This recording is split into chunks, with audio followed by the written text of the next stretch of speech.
Here we'll talk about the working of language and power, and we'll try to get some insight into the political discourse. It is generally believed that political discourse is one of those genres of discourse where probably language and its manipulation for certain power gains is at its peak. Politicians throughout the world, they use various rhetorical strategies to influence their audience and to exert certain power on their audience and to influence their viewpoints in order to seek their support for their election campaigns, for the various government and political strategies. So this is a common practice in the contemporary politics throughout the world, and you can see its examples, best examples in election campaigns throughout the world. All of us can have a look on YouTube on various presidential speeches in USA or the speeches of our own Pakistani politicians during their election campaigns. Political discourse is also a genre of language used in a certain situations in which it is considered as a vehicle which politicians use to seek and exert power, or to create their own power through the use of language.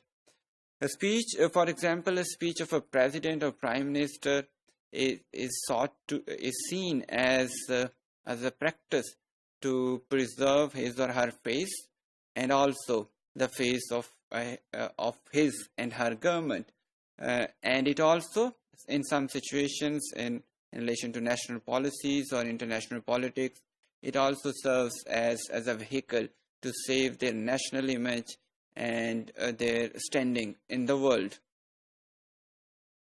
The study of language and power also looks how linguistic structures create reality, a reality that maintains and extends power relations in a society. So power relations have been widely discussed in political discourse and its analysis by various researchers in the world.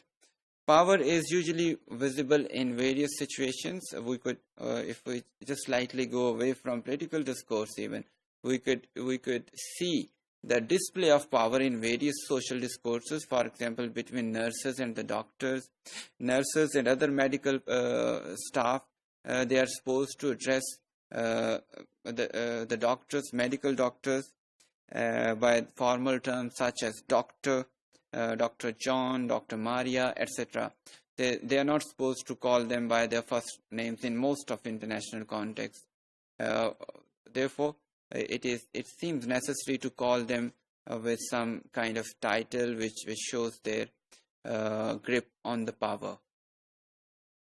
Students in some contexts may call their teachers or supervisors by their first names, but in most of the contexts, especially in Asian context, they are supposed to call their teachers with some kind of title and their name if needed, or by some kind of honorific. For example, in Pakistan, we've been calling our teachers as sir or madam instead of calling their names. So this shows the power of teacher on their students also. People in high social positions, usually they use direct expressions to convey their meanings, especially when they're talking to their subordinates or people in lower social standings. They can use direct imperative, for example, close the door, or tag question, you will come on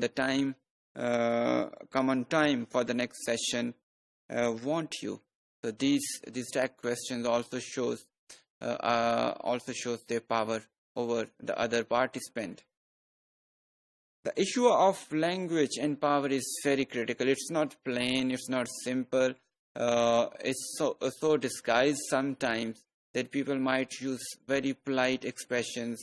If we just have a look at political discourse, how people in high political profile address to the public standing in front of them. In a typical political gathering, they would say, my countrymen, my dear friends, but do you really think all the people standing in front of a political leader are his or her friends? Or he or she actually considers them countrymen? He has the same feeling for themselves as he has for himself or his near or dear ones. This has been a common concern in the democracies throughout the world, that the masses are being ignored at the cost of certain vested interests. So, but the way language is manipulated in all those democracies or even in other forms of government, that shows how power is enacted through language, especially in political discourse. And this makes it a very critical issue to be investigated. That's why a study which is based on the interplay of power and language in political discourse is called critical discourse analysis, and it emerges from a very renowned branch of linguistics, which was known as critical linguistics. There are certain sociocultural issues which cannot merely be described in the mass media, for example, in a neutral manner. There is always a politics, there is always a framing of those issues by the media or the political elite of any country. So a good critical analyst would look into that framing, how that representation has been angled for a particular political or economic gain. There are numerous ways in other spheres of life also in which power is enacted in discourse. For example, in a doctor-patient interaction, in on immigration checkpoints and political campaigns. And in all those things, these situations and many others, power is enacted through language. Or the use of tag questions, turn-taking, adjacency pairs, choice of formal or informal words, or the speaking styles of the people. According to Lucastro, power is often expressed through language, and power cannot be explained without contextualization.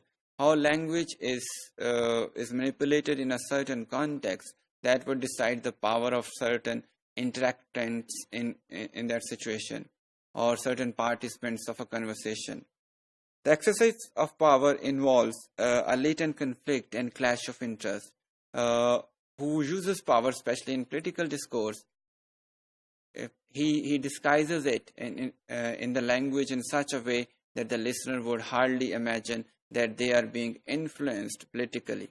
So we could sum up that language is something which carries power, and this display of power through language is best exemplified in the political discourses found throughout the world.